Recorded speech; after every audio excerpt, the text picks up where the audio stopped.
So let's try out the new Eldridge Seamless Skin Enhancing Tint. This is what the packaging looks like. Absolutely stunning and feels quite lightweight in the hands. As you can see, the shade I picked up is T10 and I'm giving it a good shake. And it has this twist-off cap and has a nozzle for dispensing the product. So I'm first starting with 3 drops of the product and I'm going to use a dense buffing brush. And as you can see, it blends in beautifully into the skin. All I have as my base is literally just sunscreen, no moisturizer, just sunscreen. So you can see the glow this tint provides for my skin. I think the shade match is spot on. On her website, it's described to have a neutral tone.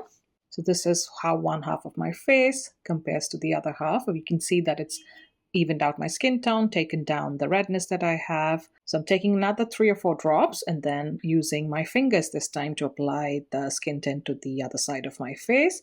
As you can see, I think the fingers gives a slightly more natural look, although they're both relatively natural, and just blends in beautifully into the skin. It's almost like applying a skincare product. It doesn't feel like you have foundation or any base product sitting on your skin, if that makes sense. And I have a lot of products still remaining, so I'm just going to see if it's buildable.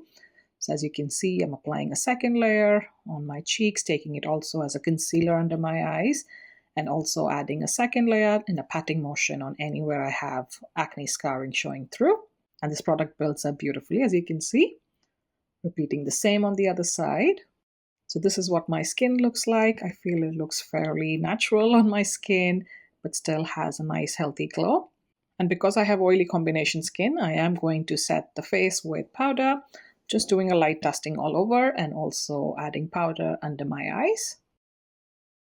And this is what the base looks like. I really love how natural it looks like. I will report back on how this fares and do a wear test today and will update it in the comments below. Follow me for more such product demos and reviews.